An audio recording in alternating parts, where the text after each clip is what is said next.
He's a sociologist, and he operates at the Faculty of Social Science in Masaryk University, and he's been there since 2002. And he's also at the Bratislava International School of Liberal Arts, and he's been there since 2015. His focus are on issues of ethnicity, race, and migration studies. And he's been a visiting scholar at the New School University in New York and at the University of London. He's lectured at Georgetown University and in many other parts of the world. And he... No, don't read everything, but I would say... Since 2010? No, representative. He's the representative of the Slavic Republic and European Commission Against Racism and Intolerance, the ECRI, the human rights body of the Council of Europe. Since 2010, he's also the chairman of the board of the Fulbright Commission in Slovakia, and he's done... I just wanted to highlight... Okay, and he's done research at the European Center for Minority Issues in Flensburg.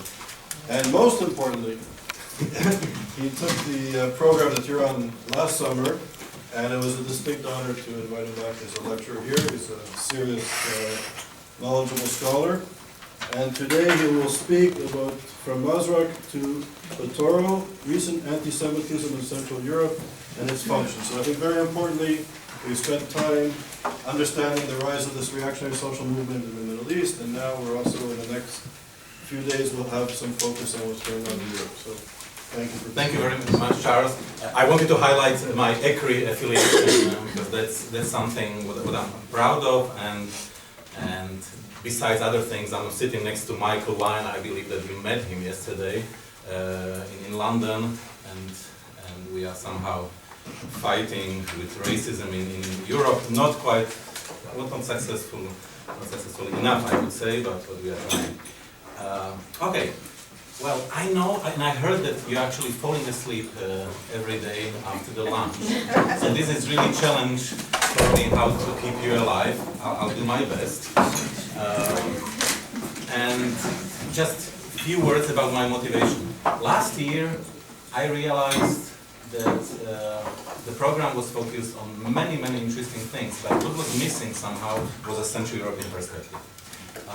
And I talked to Charles, and we somehow came with the idea to tackle the issue of anti-Semitism in Central Europe, at least in a nutshell. So I'll do my best, and of course, naturally, since I was born in Czechoslovakia, I will be speaking much more about Czechoslovakia than about Poland and Hungary, speaking about those countries that are at the moment perceived as countries of Central Europe. And it has one implication which is maybe a little bit forgotten even these days in Israel itself. Central Europe is very much affiliated with Israel and Israeli politics and Israeli social and cultural life at the moment. Don't forget that those people who were establishing Israel and the first Zionists, actually at the end of the 19th century, were coming from our region. They were coming with certain ideas, with certain cultural patterns, with certain habits, with certain ways how they were operationalizing the world for themselves. And you can see this, you can smell Central Europe's Israeli life and Israeli politics until these days. You know, in a folk dance, national dance Hora in Israel, which is actually coming from Moldova, you know, and which is a peasant dance from Moldova. When you listen to national anthem of Israel, all Czechs, and since I grew up in Czechoslovakia, we are laughing about it, all Czechs have a very bizarre feeling that Israel is still the Bedřich Smetana Vltava, you know, song.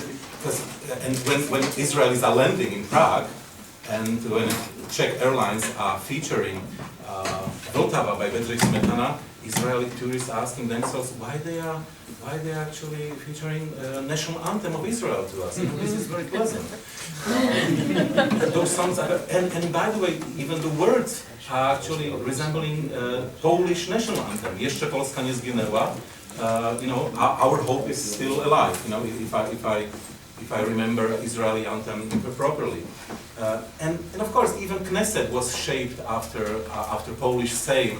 And Israeli right is very much resembling Polish right, and Israeli left is very much similar to Polish left, and I can continue. So those interconnections are very vital, and as a person from Czechoslovakia, of course, I'm very proud of the help that Czechoslovakia offered to Israel in 1948, and it's well remembered in Prague and in the whole Czechoslovakia that those affiliations were very important. Okay, let me just and maybe I will just try to present it from here. If you will allow me, I will dance somewhere here. Those of you who are sitting here, you will not probably see what I'm going to present. So very briefly, this is my presentation, and this will be provocative for this crowd. Anti-Semitism in Central Europe has been playing a role in the political battle over open society and liberal democratic regimes since dawn of modernity. And I will present you the case of Masaryk, which is one of the best examples of this thesis. At the moment, although not perceived as a pressing problem by Central European societies, anti-Semitism serves a function of exclusion and disqualification of liberal elites fostering liberal pluralism and multicultural society. So in fact, and as I will come to that, it's not about Jews anymore, but wait, it's even more dangerous than before. It's the code on which all enemies of open society are able to identify themselves in a crowd. In Czechoslovakia, one can draw a line and observe attempts to disqualify protagonists of open society from Masaryk at the beginning of the 20th century through the reform process of 1968, Charter 77 leaders, up to disqualification of Velvet Revolution leaders after 1989, and putting a question mark on civil society leaders nowadays, such as Martin Butora in Slovakia. Well, before that, let me do something, and I will spend just a few minutes on that, because we have to operationalize Central Europe, and I know that last week you had a discussion about Central and Eastern Europe, so let's try to define what we mean by that. This black and white perspective, which was brought by Cold War after 1945, of course, was not taking into account that the so-called Soviet bloc was divided into many, many units which were culturally close to each other. And Central Europe, if you want in German, Mitteleuropa, was just one of them. Then you had Eastern Europe, countries of that time, well, not really countries, such as Moldova, Ukraine, Belarus. Then Balkan countries, which were very distinctive. They always had these roots in the Ottoman Empire. Russia, which cannot be put into block with others. It's too unique, too big, too special. Central Asia, Caucasus Mountains, and of course you can go deeper. This is just in a smell of those differences. Hanseatic cities in the north, or cities on Adriatic shore in the south. So Central Europe, as you see, was just one of those units. And of course, you can ask yourself, where are the borders of Central Europe? And it's very fluid. In the same way as Europe. Europe, I mean, I can ask you, where are the borders of Europe? And you will say probably on Ural Mountains. Well, in Paris, people are saying that borders of Europe are on the border between France and Germany. The Germans are absolutely convinced that it's on the border between Germany and Czech Republic. I can assure you that Czechs are absolutely convinced that it's on the border between Czech Republic and Slovakia.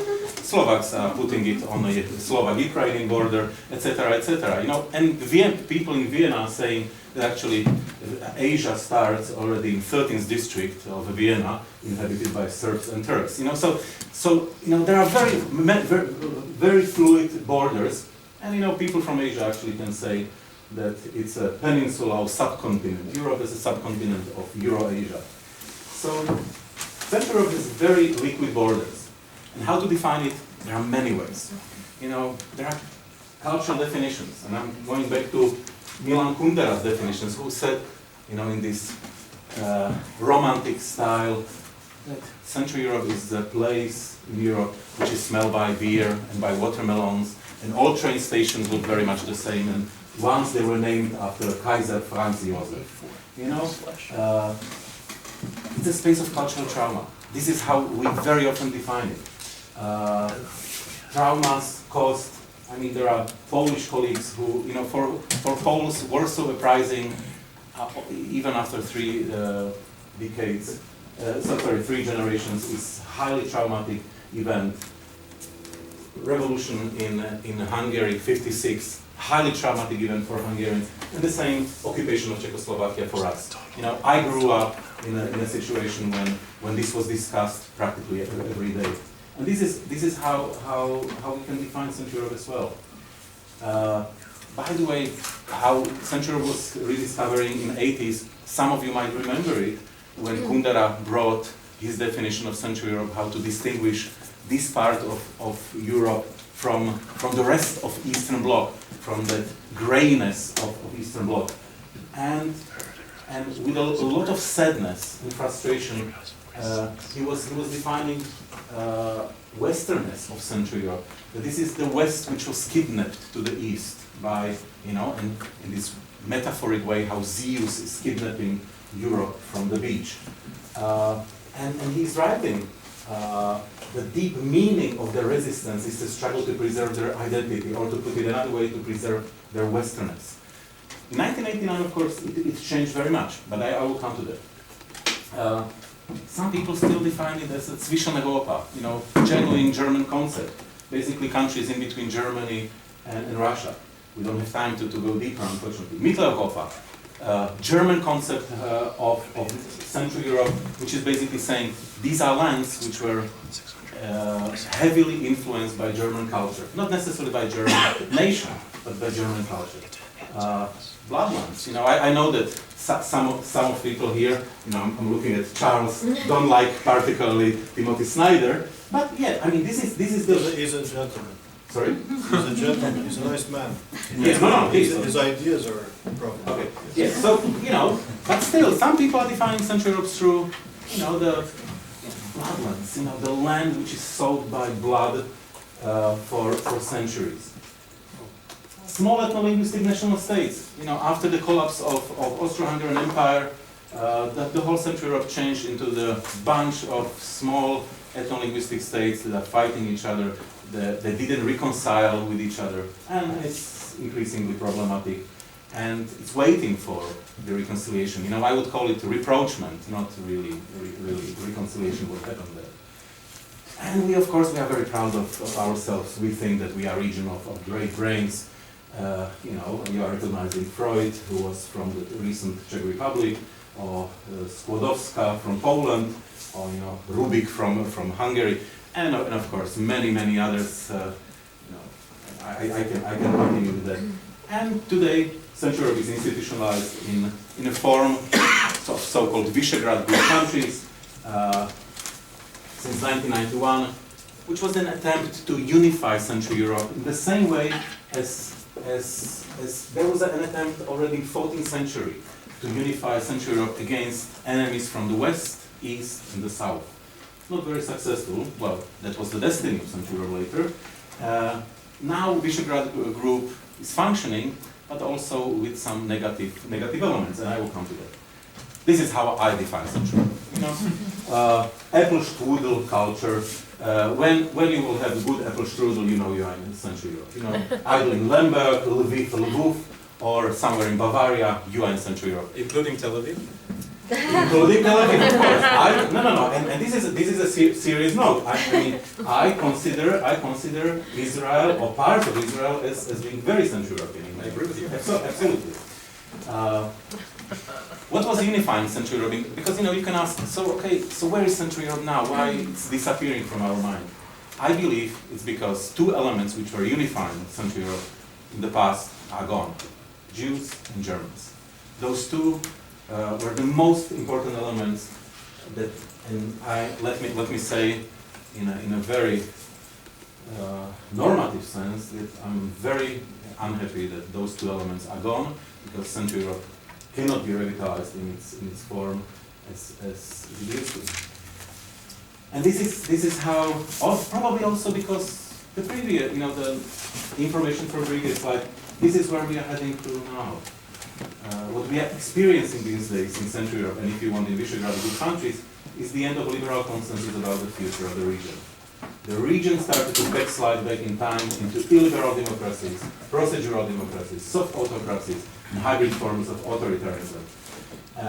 And I believe that the combination of frustration, the fear of globalization with the rapidly growing influence of social networks and conspiracy theories creates a very toxic cocktail that is only waiting to be sized by a skillful ideologue.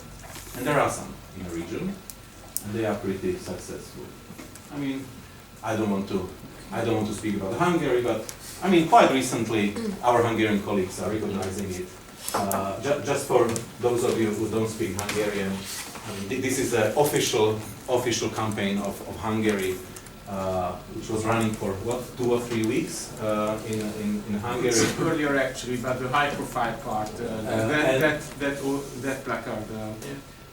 Those of you who don't speak English, this is a stinky Jew on George Soros, who became the main enemy of Orban in Hungary. And by the way, those of you who were following it, when Netanyahu actually met with Orban, they somehow forgot to comment it, you know, because Soros is the enemy also for Netanyahu. So suddenly, all those unpleasant smells of anti-Semitism were disappearing. Okay, so let's start the whole issue of anti-Semitism, which I somehow introduced to you through very recent events in Hungary. This is the working definition of anti-Semitism, and I believe that you are talking about it, so I don't need to go into details. And there are very many conventional examples of anti-Semitism. And again, sorry? Please get into the details. Sorry? Can you please get into the details, because I don't think that we mentioned it in details before. Oh, you didn't work on definition of anti-Semitism? I thought you did. No? It was mentioned. Yeah. Okay, so certain perception of Jews, you know, conventional examples of anti-Semitism, and you can recognize them, accusing the Jews as people, Israel as a state of inventing or exaggerating the Holocaust. I mean, and we know them. It's I mean, useless to repeat it. And let me just add something what will bring the de-Judaized perception of anti-Semitism, which is typical not only for Central Europe, but I believe that in Central Europe is probably even more important than anywhere else. By the term anti-Semitism, we should understand universal substitutive phenomenon that seeks to blame Jews, or more often, those who are considered to be Jewish. I mean, I know something about it because, you know, I'm perceived by Slovak nationalism, fascist, something what in a history you might remember as a so-called white Jew. I mean, they are even mentioning it to me openly. For being responsible for misfortunes, political and economic turmoils. It derives from conspiratory thinking. It is accompanying modernization and globalization processes. It constitutes way of rejection of liberal democratic regime, and in the form of neo-anti-Semitism, it serves as a way of fighting against open society. And this is really what is characterizing anti-Semitism these days in Central Europe. And just very quickly, of course, what has been explaining anti-Semitism in a pre-modern past does not explain it today, and what explains it nowadays cannot be applied for the past. These days, anti-Semitism, and in Central Europe, it's visible even more than anywhere else. It's connected to authoritarian tendencies, and it becomes a cultural code for rejection of bourgeois liberalism and modern democratic society. So, modern anti-Semitism is a reflection of human mentality and readiness to fight with imaginative Jew that is behind all conspiracies. So Jews are becoming very imaginative, though anti-Semites are very real.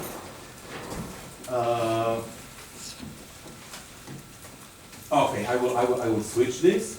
So, object of anti-Semitism,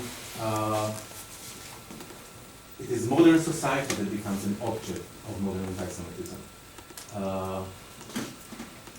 And just very few words about anti-Semitism in Central European countries. Of course, you can, in particular countries, find various specificities that you can bring and try to distinguish various issues that were typical for anti-Semitism of 19th and 20th century in those countries. Let's say, let me pick up the example of Slovakia. For Slovak peasant society, it was very important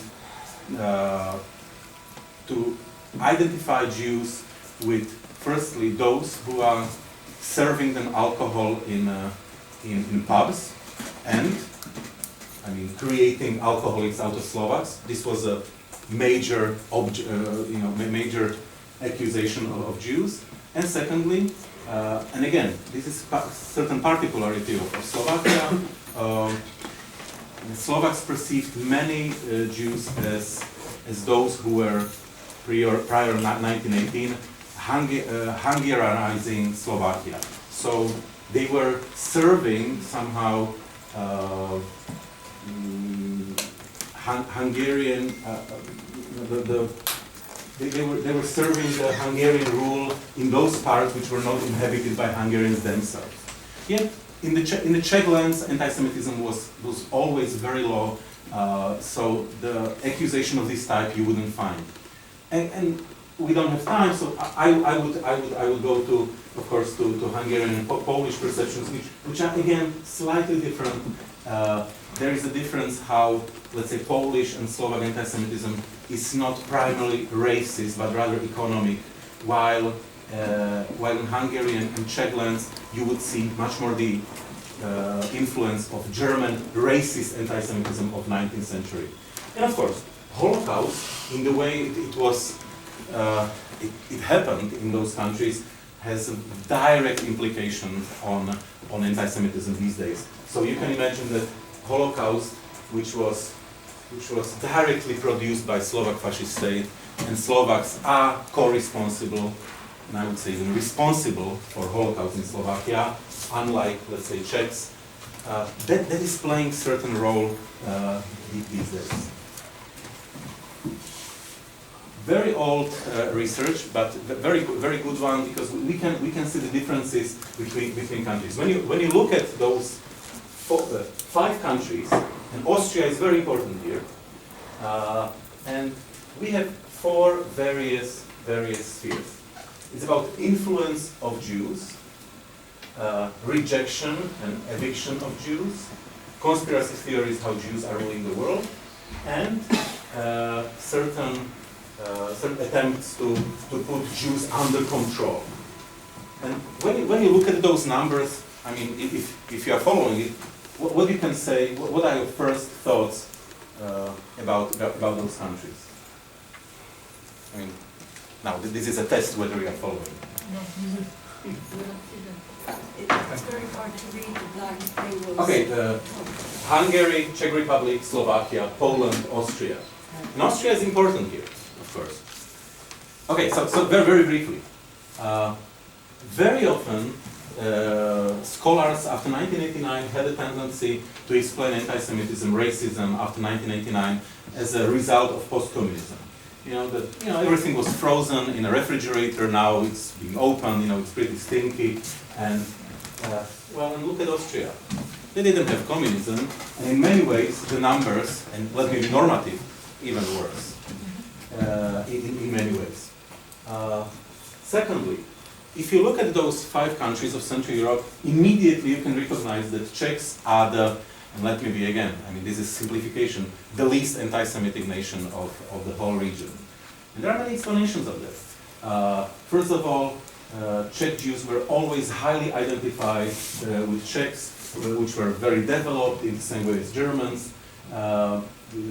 Czech society was somehow cured of its anti-Semitism by Masaryk and the first Czechoslovak Republic, and I will come to that.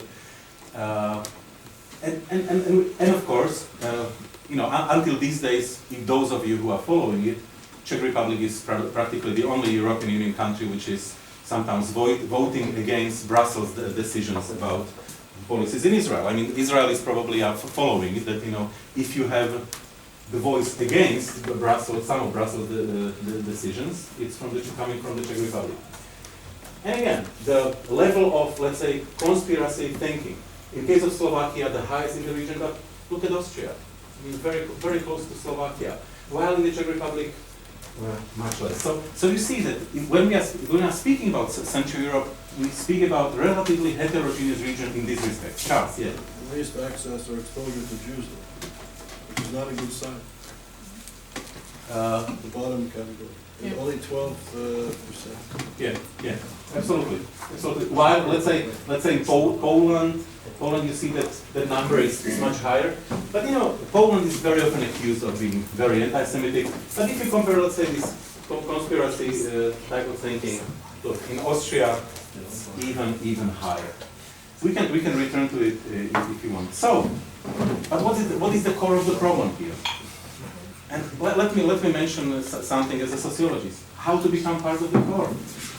This is just anti-Semitism in Central Europe is just one of many forms of non-inclusiveness toward those who are different. Public sphere in Central Europe is still very much ethnicized, and core part of Central European society is ethnicized, built upon tribal and exclusively ethnic principles. But of course, liberal democratic regime is based on conviction that everybody should have a chance to become part of the core in all aspects of life. Well, and how to secure it? Let me just show, this is ideal type of core and outgroups in a society. And very simply, every society has its core and its outgroups. And it might be defined ethnically, religiously, by socially, even by class. Ideal type is this is a core, the borders are open, both people with permanent residence who are coming, let's say, from outside, they have a chance to penetrate into the core. But how does it look like in Central Europe? Core is defined ethnically. Ethnic group is owning the country, and of course, even those who are citizens of the country are not part of the core. And the border is closed. No matter for how long you have a citizenship, you are not part of the core. Based on Slovakia, and this is something I know personally very much. We should go deeper. This is a core. No matter whether you are good Slovak, bad Slovak, cosmopolitan or very nationalistic, you are Slovak. So I'm cosmopolitan Slovak. So of course, for Slovak nationalists, I'm kind of an enemy. But still, since they are understanding according to blood, I'm having their blood. So I might be traitor, but I'm still there. So while autochthonous minorities in a country, Hungarians, Roma, Jews, they were born in Slovakia. Of course, they have a citizenship, but they are not part of the core.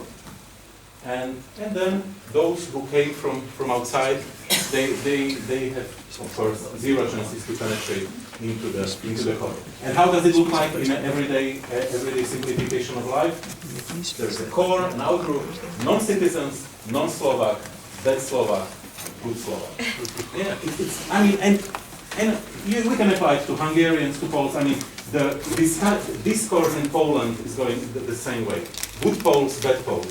And our Hungarian colleagues say something about good Hungarians and bad Hungarians and so on. They know this discourse very well. So, I don't have much time, so let's proceed finally to after all those introductions, to our topic about to exclusion of political elite from the public sphere as one of functions of anti-Semitism. Tomáš Masaryk was first Czechoslovak president and professor of sociology at Vienna University. He married a lady from Brooklyn, Charlotte Garrick, and as probably the first feminist in the region, he took her name, so that's why we know him as Tomáš Garrick Masaryk. He was very much influenced by Protestant ethique and Protestant ideas of his wife from Brooklyn, who was of French Huguenot origin. And Tomáš Masaryk was exceptionally well-educated person who became a professor in Vienna.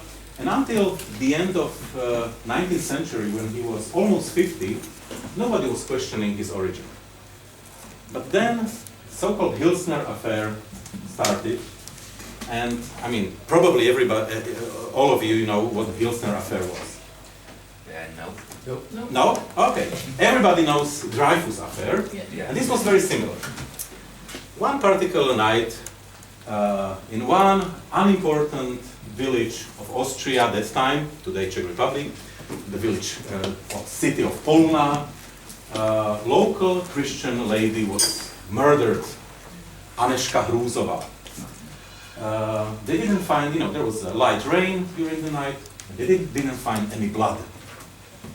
And the first person who came mentioned she was killed by Jews and they sucked their blood.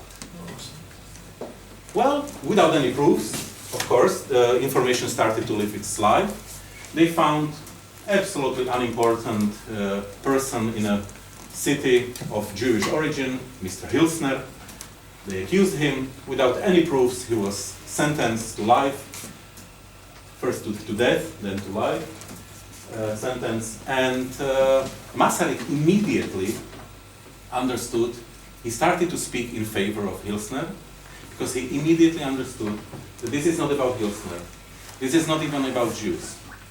This is about the way, the last attempt of Habsburg Catholic conservative monarchy to mobilize conservative forces against democratization and liberalization of the monarchy.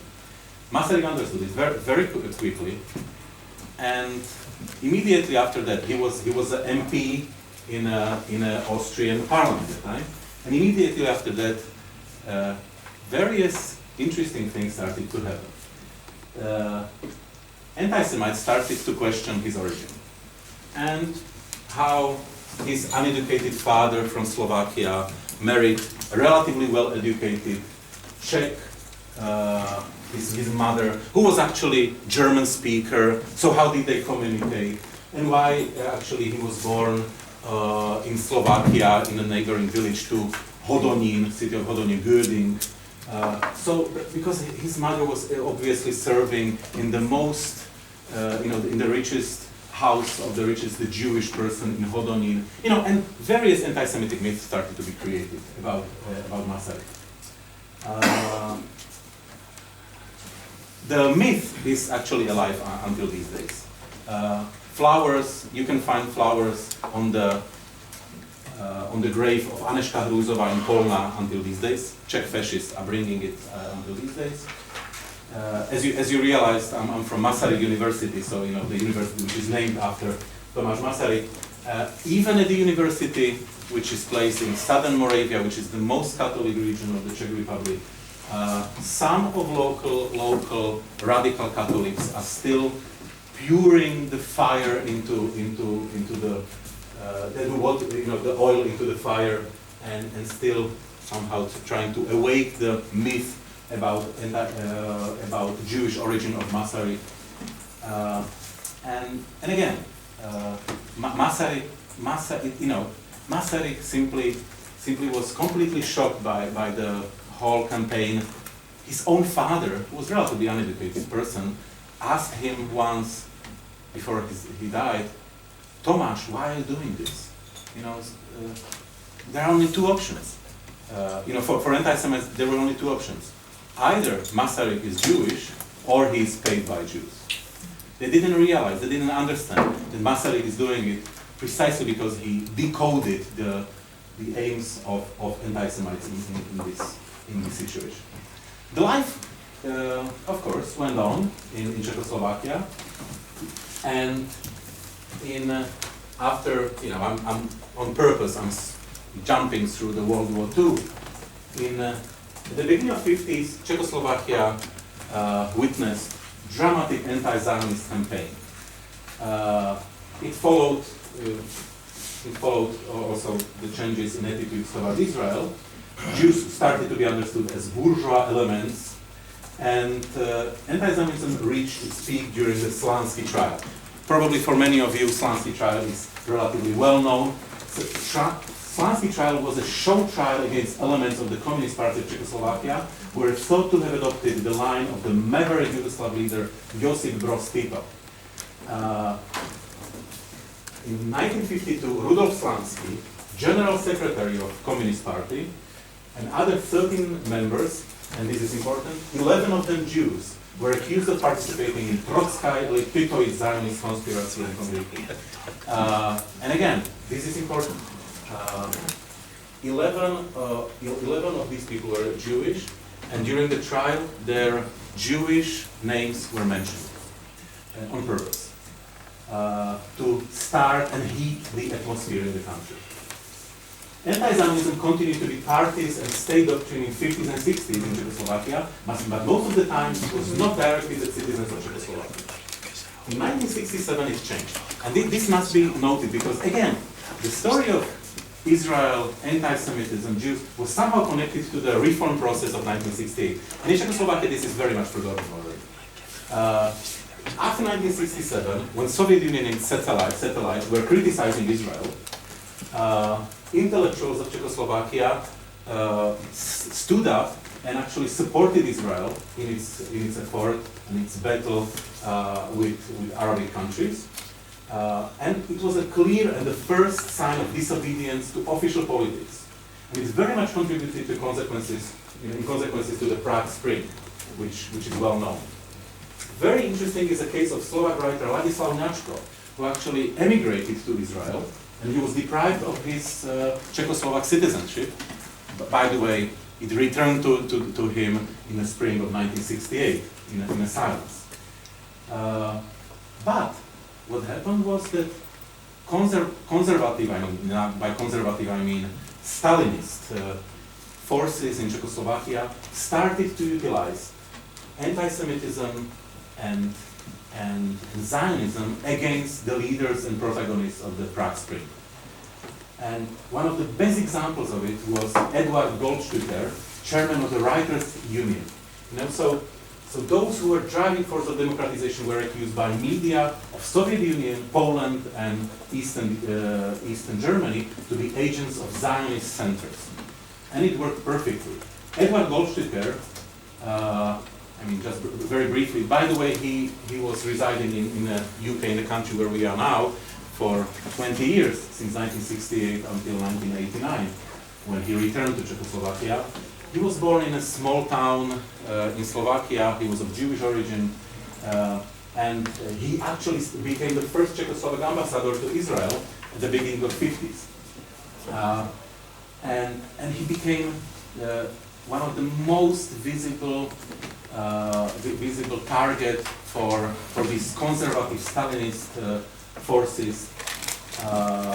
So let's say in June 23rd, just 2 months before the occupation by Soviet Union, Rude Právo, the official daily newspaper of the Communist Party of Czechoslovakia, is writing, "Don't worry, your time will come, your days are numbered, you filthy Jew."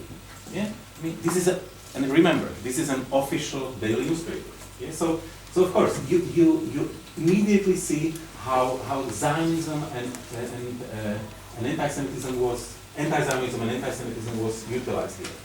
Campaign was prepared and run from abroad with very active support of hardliners such as Vasil Bilak, who played a very negative role later on in the 70s and 80s in Czechoslovakia.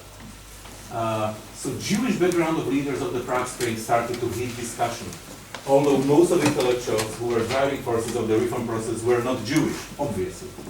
In the same way as 20 years later, after 1989, anti-Semitism just should have served one function, to slow down or to stop democratization processes. And after 1969, the term Jewish intellectual enriched the vocabulary of so-called normalization time. So, to be intellectual was something very bad, but to be Jewish intellectual was the worst of the worst. Everybody knows what Charta 77 was. Yeah? The most visible attempt of intellectuals in Czechoslovakia to protest against the communist regime. Immediately after it was released at the beginning of 1977, attributes such as Jewish and Zionist were used also against Charta 77. This evil causality has been created.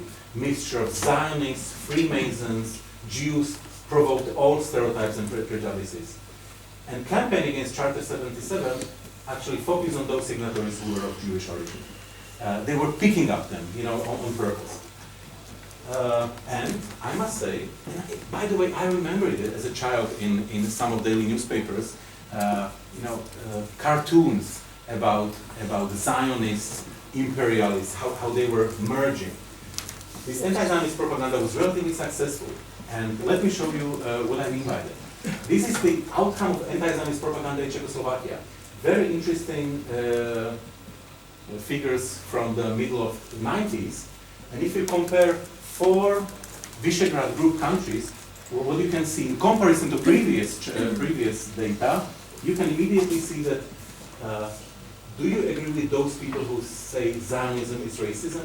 Suddenly, even in country which was the least anti-Semitic, you remember, Czech Republic, people agree much more than in case of Hungary and in Poland. So 20 years repeated anti-Zionist campaign simply brought unfortunately, its fruits. Situation in the Czech Republic and Slovakia has been different since spring 1990. Attempts to awake the ghosts of the past in the Czech Republic were present, but they failed, especially in 1992. But in Slovakia, the discourse started to radicalize very much. Continuation of anti-Zionist discourse, awakening of anti-Jewish discourse from times of Slovak fascist state. I personally remember how Slovak nationalists started to publish articles from war times, basically reprinting them. Anti-globalization and anti-Semitic discourse, which was merging. Let's say this is a cartoon from those times. International Monetary Fund, the World Bank. Our most favorite song is Zbor Židov. Nabucco, opera Nabucco. The Chorus of the Jews. Yes. Yeah. So you see, I mean, all these connections where there were attempts to bring all those connections. And of course, in case of Slovakia, unlike in the Czech Republic, traditional Christian anti-Judaism was brought as well. Leading of the revolution in 1989 in Slovakia, no matter what was their ethnicity, identity, or faith, blamed to be Jewish, Zionist, and anti-Slovak. And 2 cases proved to be almost, I would say, Weberian ideal types. Fedor Gál and Martin Butora. Yeah, these are Freemasoners who are building, their Freemasonry in Slovakia. So, Public Against Violence, which was let's call it a revolutionary movement in November 1989 in Slovakia, something like Civic Forum in Czech lands, that time, was the main target of really brutal anti-Semitic nationalistic propaganda in the same way as previously against leaders of the Prague Spring and Charter 77. The revolutionary movement was blamed to be Jews, Jewish Bolsheviks, traitors, Zionists, etc. And even the Freeze Elections VPN slogan, Chance for Slovakia, was portrayed and renamed by nationalists as Chance for Israel. This is Fedor Gál, and let me just mention a few words about Fedor. Obviously this is an anti-Semitic cartoon brought by one of daily newspapers in Slovakia at that time. Fedor Gál is Jewish, and Fedor Gál is one of those few people who were born in Theresienstadt in 1945.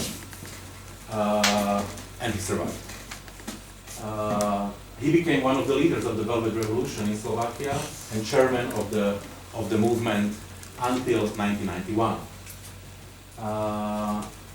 In 1990, Fedor Gál and others made the terrible mistake that they picked up as a Minister of Interior person who, some of you might know that name, Vladimir Mečiar, person who almost destroyed Central Europe, although now he's just a retired person somewhere in Central Slovakia.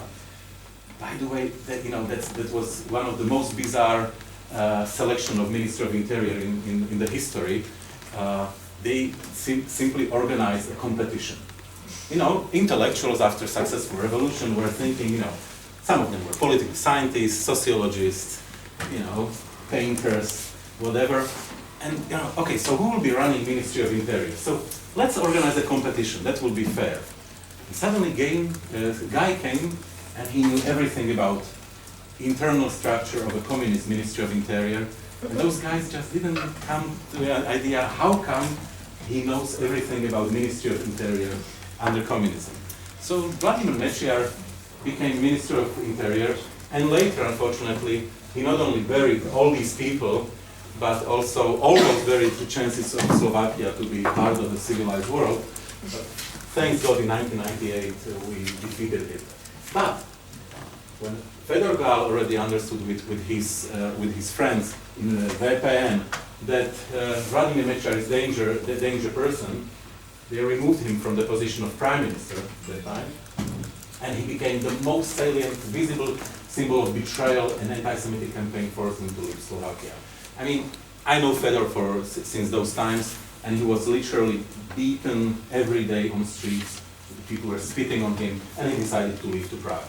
So he emigrated to Prague even during Czechoslovakia. Most of people, of course, deny that Fedor Gál became a victor of anti-Semitism, following interpretation scheme, there is no anti-Semitism in Slovakia, and if yes, it is Jews who are responsible for it. Okay? Martin Butora.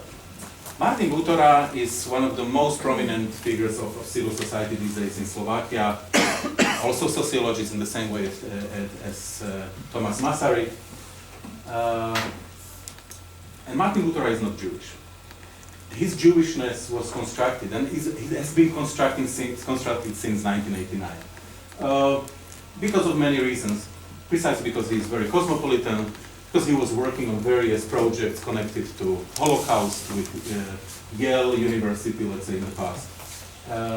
And for many, many Slovaks, even those who are not necessarily nationalistic, he is Jewish. One of interesting, since there are Israeli colleagues here, let me tell you, I mean, pretty brutal story from the streets of Bratislava when he was campaigning for becoming a Slovak president. Suddenly a guy approached him and asked him, Mr. Butora, are you Jewish? Well, no. And again, Martin answered in the same way as always, well, I'm not Jewish, but I wouldn't mind because, I admire Jews very much. But, again, I must repeat, again, I'm not Jewish. And he said, oh, that's a pity. I'm sorry you are not, because there are problems with Roma in this country, and I hope that you as a Jewish person would do the same as Israel did with Palestinians. A really harsh approach is needed here. I'm so sorry you are not Jewish. So it went as far as to these nonsenses. So even people who are not nationalistic simply think that Martin Butora is Jewish. And it's a result of systematic campaign against him. And of course there are similarities with anti-Semitic myths about Thomas David Masaryk. Because pretty immediately after Martin Butora started to run for president, all these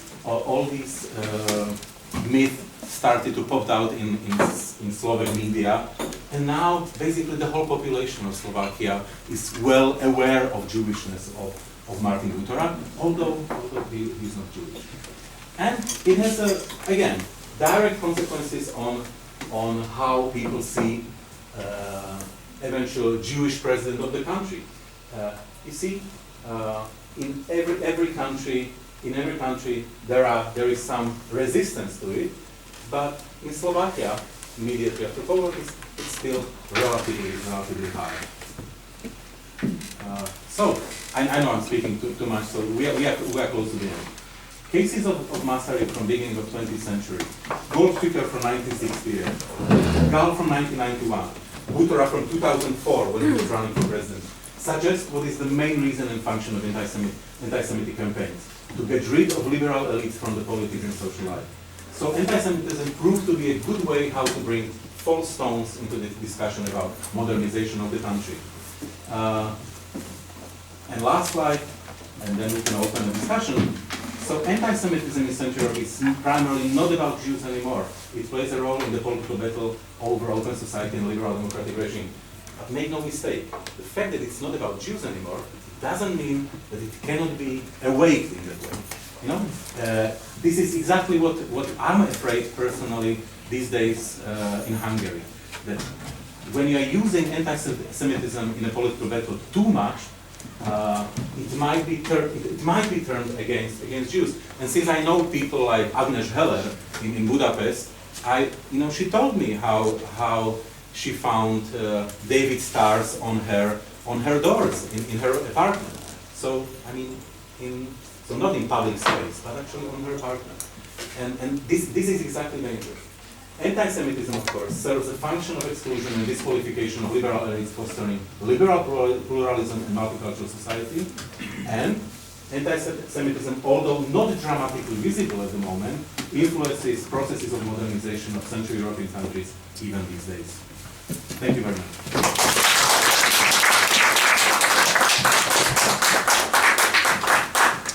Thank you very much. We have about half an hour for Q&A. Daniel? Thank you very much. I love your approach that anti-Semitism is instrumental in some way, but it doesn't make it less dangerous. Totally agree. So I just want to come from the conclusion. I have a remark. I have one major remark and a question. About the remark, I would like to just add nuances what you just said. It's true that the political discourse in Central Europe is full with anti-Semitism. Unfortunately, not just fringe parties, but mainstream parties as well, in Hungary and in other countries as well. On the other hand, the physical safety of the Jews are much more secure in Central Europe than in Western Europe. We all saw yesterday that CSP has to make enormous efforts to protect the Jews. That's not happening in Central Europe. Jews are safe. In Hungary, there was no violent attack against the Jewish community in the last year. And after the regime change, there were only minor violations. So that's one thing. And the other is about the survey data. I do many surveys, and the problem with the surveys, I'm not saying that we shouldn't take the data seriously, because we should. There's a problem that the surveys overestimate the knowledge of the respondents. So, and every citizen doesn't know much about the Jews, doesn't have any idea about them. Most of them haven't even seen a Jewish person in their life, or at least they were not aware. So when we make statements that the influence of the Jews in the media are too much, or the Jews were responsible for the death of Jesus and so on, it's not something which many people talk about. It's not something that they didn't entertain the thought. It's not something that crossed their mind. So after many questions, they hear this statement, and well, some of them fails at the test and agrees. But I wouldn't say that they are necessarily anti-Semite in the sense that they are violent, they would discriminate a Jewish person. I'm not even sure that they are prejudiced, especially these days in post-truth politics, when it's becoming harder and harder to distinguish the truths and the stupid fake news. It's, I'm not saying that we shouldn't blame people who agree with anti-Semitic statements. I'm just saying that it's not that easy that we say that they are anti-Semite, and then the data shows that 1/3 or sometimes even half of the population is anti-Semite. And oh my God, what a country! So I don't think that's a good way. Again, I'm not saying that the data are not showing anything. I'm just saying that we should be careful with the result. And finally, my question is that do you have fresh data about Slovakia, Czech Republic, for Poland? Because most of them were from the 90s. So what's the tendency? Increase, decrease, and so on. So thank you again. Should I collect some questions, or is responding immediately? Okay. I'm afraid I will be not short. Speaking of the remark, yeah, absolutely right. Many people have problems in Central Europe to imagine who is actually Jewish. But that's actually even more dangerous. That's more dangerous because for many people, Jewish person is not a human being. It's kind of a mythical creature which is conspire against average people, you know, from behind, somewhere. And I believe that this is actually much more dangerous situation. You know, I'm recalling the book which was very influential some 15 years ago.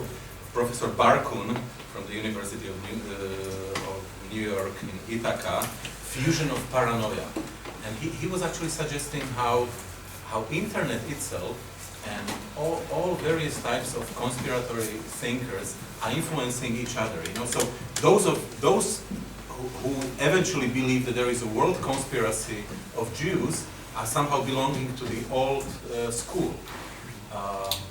Only those who are combining with some reptiles and and eventually aliens from the space, they are somehow up to date. And this is very dangerous. That suddenly far too many people, and this is what I see in Slovakia, and very much probably in Hungary as well.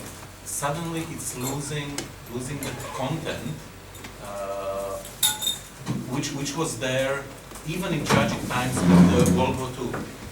And suddenly, Jewish person is simply mysterious. You know, in the same way as in Middle Ages, Jews were somehow connected in the eyes of average Christians to devil. You know, and they had problems to understand what's going on. And again, if you think I'm going too far, even the most idiotic accusations of Jews, let's say ritual murder, yeah? Or accusation of poisoning Christians, you would say, hardly can anybody believe that. Well, not really. Let me tell you the story. In 1945, the only pogrom in Czechoslovakia after the World War II happened in the city of Topolčan. It was September 1945, and it started in a very innocent way. One of parents went to local monastery, which served as a school at that time, and he wanted to pick up his daughter from a school. And he realized doors are closed. And he learned that local physician, doctor of medicine, is actually giving vaccination to children. And the doctor happened to be Jewish. So the person returned to the main square and started to scream, "Jews are poisoning our children." And a pogrom started. In 1945, you would say, this accusation of poisoning Christians, that comes from 11th century. I mean, that's out of date. Well, not really. And this is, in my view, dangerous, that suddenly it's losing a human dimension. And the question, fresh data, there are fresh data, but again, as a sociologist, I'm very disappointed by those data. Because they are not testing anti-Semitism, in my view. They are very often testing attitudes toward Jews, which is not necessarily about anti-Semitism. I mean, there are many sophisticated ways how to ask about anti-Semitism. Let me bring you just examples from Germany, let's say. In 60s, German sociologists were asking, and this is absolutely missing in the region, were asking German respondents how they feel about various types of Jews. So, German Jews, Jews from Eastern Europe, Zionists, Israelis, etc., American Jews. And the differences were stunning. While only 13% of Germans were rejecting the group of German Jews, it was actually 65% were rejecting Jews from Eastern Europe. So, to see 13%, you would say, oh, German society is not very anti-Semitic. To see 65, you would say, oh, this is tragically anti-Semitic society. No, those are very different groups. In some countries, Polish colleagues were testing also the level of philo-Semitism.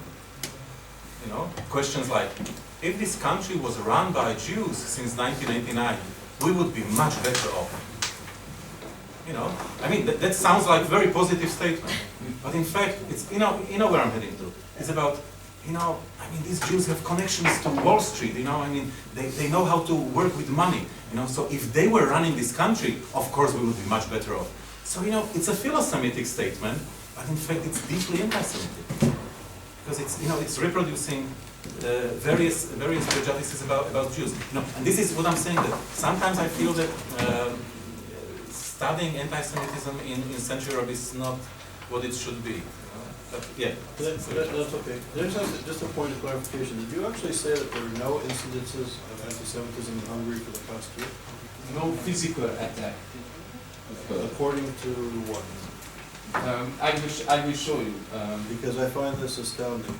You know, it's astounding because the Hungarian Jewish community feels that they're in a state of crisis right now, and I spent some time there not too long ago, meeting with Jewish leaders, and I can assure you, wherever your analysis is coming from, there's a huge gap between what the community is reporting and what this body of research consists of. So, are they worried about physical attacks or the anti-Semitic dialogue which is going on the political discourse? I'm not an expert on Hungarian society, so I speak a little bit of humility, but the experts that I spoke to are concerned about physical attacks and certainly about the discourse and the treatment of the Roma, which is not so far from the treatment of the Jews, and the rise of nationalism. People are thinking of leaving. Mhm. So That's not the picture I experienced.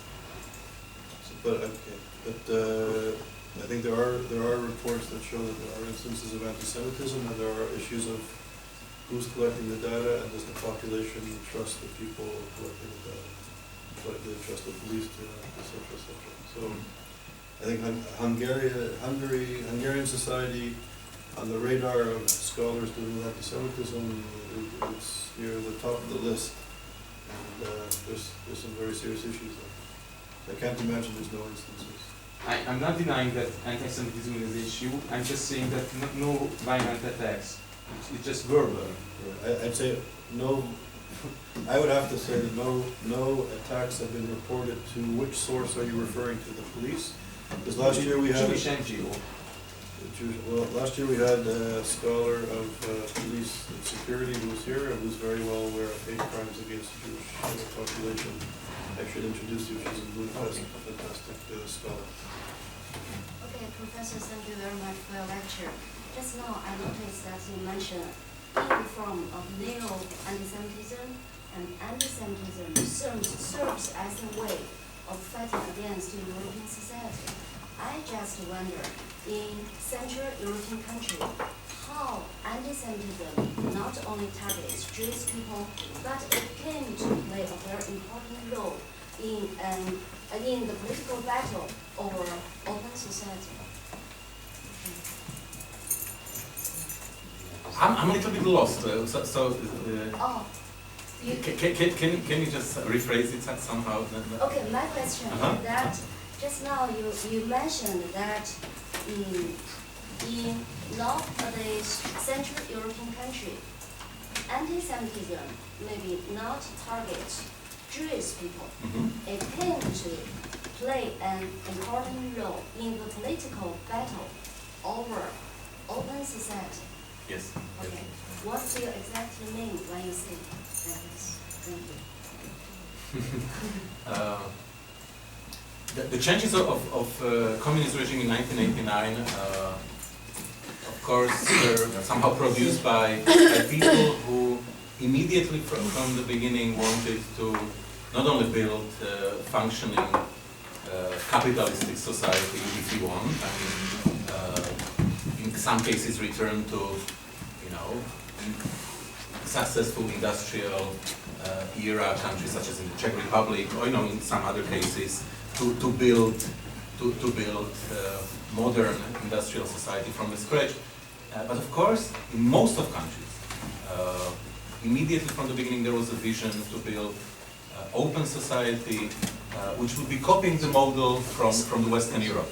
And in most of countries, there was a vision to combine the best from Scandinavia in terms of social welfare, from UK in terms of society which is built upon certain gentleman agreements, etc. Yet well-functioning administration, typical for Germany. So liberal, and of course to build liberal society, liberal democratic regime, which would be open also toward minorities, and minorities in a broad sense.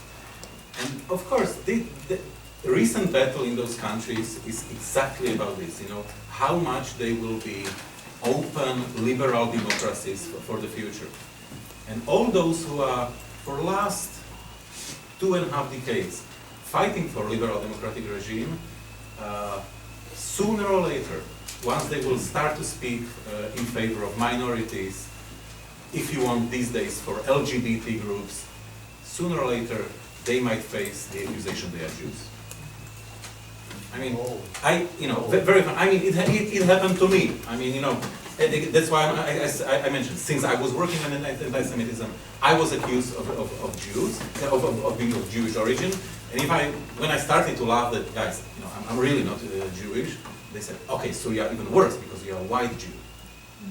You are even worse. So did I hear you say the rejection of neoliberalism regime? No, not neoliberal, not neoliberal. Liberal democracy.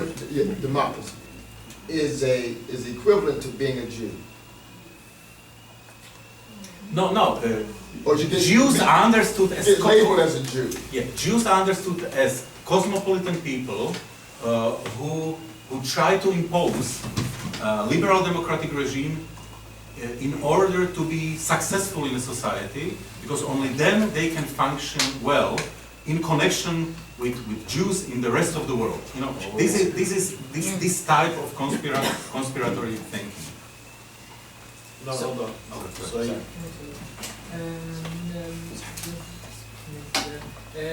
thanks for your lecture, first of all. And this stems from radical Islam and political Islam, and how you are evaluating the currently Central European, anti-Semitism driving forces, really? How do you contextualize the first, second, third? And which factors play a role in driving forces of anti-Semitism in the Central European societies, for example?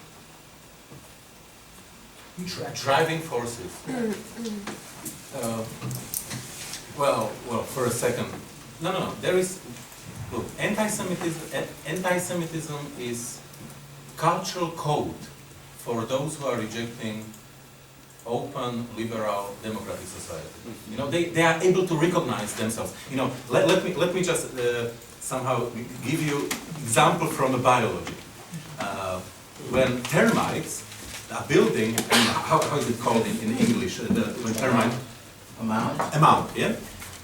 Biologists for a long time didn't know how come that at certain point termites start to build their amount, yeah. How come? And then they realized that it's about pheromones. That once there are enough of termites in an environment, of course there are more pheromones, and when it reached certain level, it's a signal. There is enough of us. We can build our, yeah.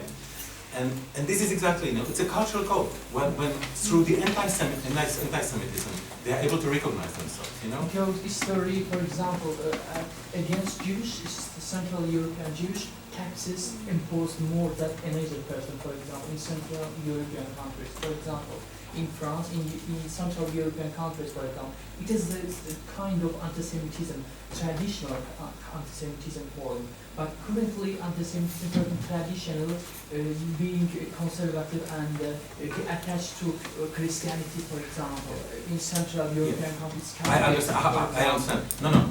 Again, traditional anti-Semitism, which we should rather say, traditional anti-Judaism is gone. It's practically gone. You would be able to, and I'm saying it as a sociologist, because you would be able to identify it to a certain extent in Poland, and last remnants of it in Slovakia. Accusation of Jews that they are the ones who crucified Jesus, and all these nonsenses. That was very important 70, 80, 90 years ago. Not anymore. But again, in traditional Catholic countries such as Poland and Slovakia, it's like an archetype which is alive and which is just serving other functions now. So the archetype is there. The kind of a I would call it archetype of behavior. Of course, enlightened, secularized people don't care. And honestly speaking, most of them are laughing about all these things. But it doesn't mean that secular, enlightened people cannot be anti-Semites, of course. In the same way as Voltaire and others. Voltaire was, enlightened person and still, I mean, dramatically anti-Semitic. Thank you. So then Larry and then. Thank you for a wonderful presentation. I want all your slides and I want to read them again and again. Wonderful presentation. But there was something embedded that really frightened me, and that is that in all of the anti-Semitic examples that you gave, there was no case, as I understood it, there were no negative predicates against Jews. None of it said, Jews are bad, Jews are doing this, Jews are doing the other thing. They're bad. There was no negative predicates, no negative. Instead, Jew is a negative predicate. The painting someone with the label Jew is a negative thing. So it means that there's some underlying negativity. I mean, I'm trying to think of an example. It's funny you said the biological example. The only example I can come up with is cancer. It's sort of, it's like cancer. It's like we assume that's a terrible thing. No one says, right? And in this case, it wasn't people sort of saying, oh, cancer is a bad thing, Jews are a bad thing. It just is, it's a dog whistle. It's, you know, this person is Jewish. That automatically means that they're disqualified. So doesn't that have to speak to an underlying anti-Semitism in order to work? Absolutely yes, and again, that's why I brought this issue of non-inclusiveness. You know, because we should speak about two dimensions of it. First is non-inclusivity toward anybody who is different and who doesn't belong to our tribe. He, she doesn't have our blood.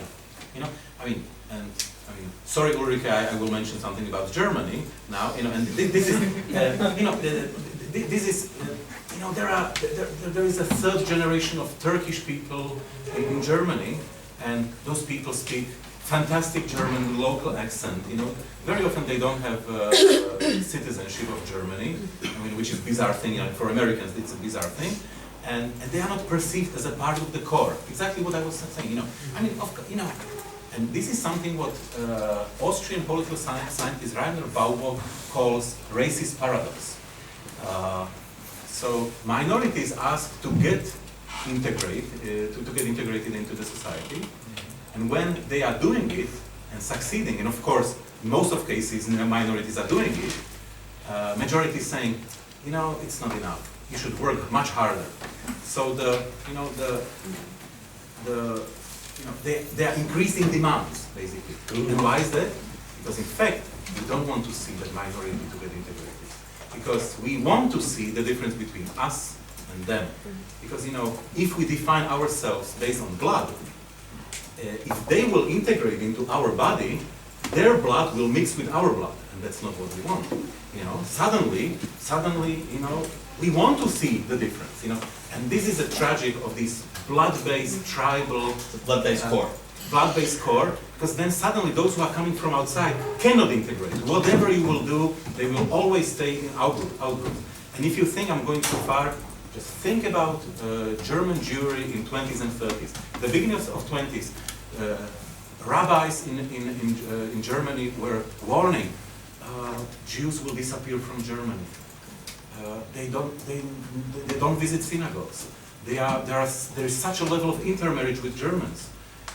They don't care about Jewish traditions. You see, you know, they are becoming Germans, and we know what happened just a few years later. Even Goebbels' propaganda, eternal Jew. You remember, starting with this type of pictures.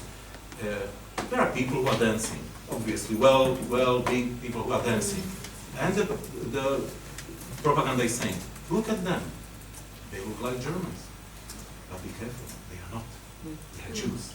You know, so in fact, so you hardly can distinguish between us and them, you know, so they became Germans, but be careful, they are not. You know, so in fact they succeeded, but we don't want them to succeed. So you know, this is non-inclusivity. And then there is a second issue that since there are no Jews in Central Europe, unlike, you know, in the past, for some people, Jews became mysterious force which is behind everything bad what is happening to this world.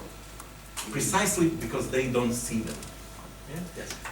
And so you know, I personally experienced with my Jewish colleagues from the United States when we were in Poland, and we were talking to anti-Semites, you know, and my American colleague asked them, you know, guys, I see that you are anti-Semite. I'm Jewish. Okay, you are Jewish. So you don't mind? No, let's have a beer, yeah, fine. So why you are anti-Semitic? No, it's not about you. It's about them. Those Jews, you know, mysterious Jews, you know, which, of course, you are fine. You know, we don't have a problem with it. Because you admitted you are Jewish, you know, so why would we should have a problem with it? And this is the problem in our countries, you know, a mysterious Jewish creature, not person. So Daniel and David. Michael, thank you very much for your presentation. I enjoyed it very much. And with apologies to my Hungarian friends, it appears that Viktor Orban will be re-elected in Hungary, establishing a very long tenure as elected Prime Minister. He leads the liberal Europe. How do you see this furthering the dialogue? This question about anti-Semitism in the region, I think he's an important piece of that story. In connection to anti-Semitism. Honest? Okay, and now I will be cynical, in the same way as Viktor Orban is. He will be utilizing anti-Semitism up to the level when it will be serving his interests. He knows that he knows he cannot cross the line, and the line is very clear. There cannot be any physical attacks against Jewish community in Hungary. That's a line. That's a red line. And this is exactly what we saw just a few days when Netanyahu met with 4 prime ministers of Visegrad Group countries in Budapest. Yeah. Suddenly, you know, the whole discourse against George Soros was perfectly acceptable. Suddenly, you know, Netanyahu even changed the words of ambassador of Israel to Hungary, Right. which of course, and I agree with the ambassador that, I mean, this is outrageous. No, and suddenly Netanyahu came, you know, Soros is our common enemy. You know, he's financing B'Tselem, etc. So, you know, I mean, this is our common enemy. But this is very dangerous. This is very dangerous because again, we are speaking about archetypes. And knowing Central Europe, let's not awake a ghost of the past, because they are there. And the discourse, which is, you know, anti-Semitic, you know, Soros with, you know, just some slogans, anti-Semitic slogans, this is awakening archetypes which are dreaming, you know, which are sleeping under the surface. And honestly speaking, in comparison to some other countries of the region, I must say that I'm surprised what's happening in Hungary these days. You know, that Viktor went so far that he started to utilize the anti-Semitism in the political battle. Yeah, I mean, and of course, you can say that it's not him, but people around him. Viktor wouldn't say it personally, but he has people for that, you know? I mean, so it's bizarre. No. He might be utilizing it again, but there is a red line, and he knows it. Thanks. We have time for 2 more questions, David and Darren. All right, thank you so much for that really, really very important lecture. I was wondering if you could comment on, you mentioned the Slovak fascist state and participation in the Holocaust, but as a separate issue, can you discuss a little bit recent efforts to glorify local Nazi collaborators, the whole issue of war crimes trials, and how you see that relating to foreign ethnicity? I thought that will come, and thank you for that. And let me start. I mean, with personal note. In 1989, I really believed, as a person who grew up in Slovakia, at that time Czechoslovakia, that, you know, ghosts of the past are gone. I was very much convinced that the anti-Semitism is gone from the country, and it wasn't. You know, why I thought so? The first Czechoslovak movie which got Oscar, Obchod na Korze, the shop on a main street in 60s, was precisely about Slovak fascist state. You know, and I thought that you know, the learning from it, as I was learning, you know, that the rest of society was learning as well. It was, you know, so I was caught by surprise that not really, and the images of Slovak fascist state started to be utilized immediately after 1989. But still, even in dark times for democracy in 90s under Vladimir Mečiar, civil society was able to defeat the most visible cases of anti-Semitism in the country.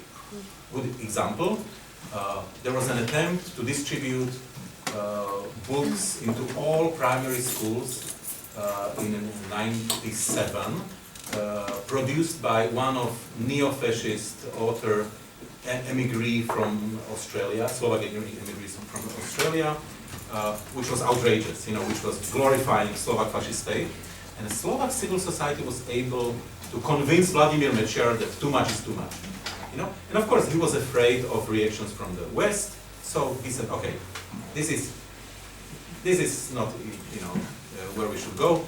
And honestly speaking, Mečiar was not even utilizing anti-Roma sentiment, so interestingly not. But that started to change in recent years, dramatically, and it changed completely since last year when Slovak fascists made it to Paranoia. And suddenly, what wouldn't be possible 10 years ago is filling the not only public space, but Slovak internet is full of it. And honestly speaking, I see that increasingly they are winning.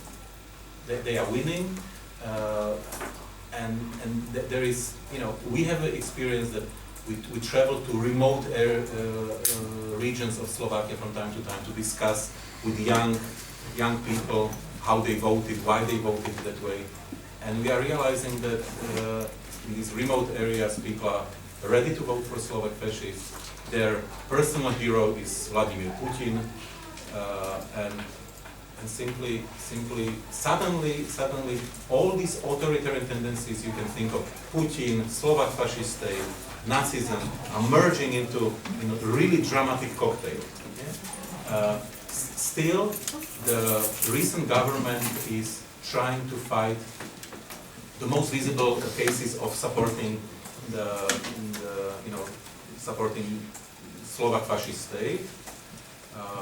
There are cases brought to the court. So you cannot say that Fico's government wouldn't be trying. I think that they should try more. I mean, I definitely, and especially on Facebook, on internet, so the issue of hate speech at the moment, that's a key issue. How to convince young generation that simply what they are saying are nonsense. So, on behalf of everybody here, thank you so much.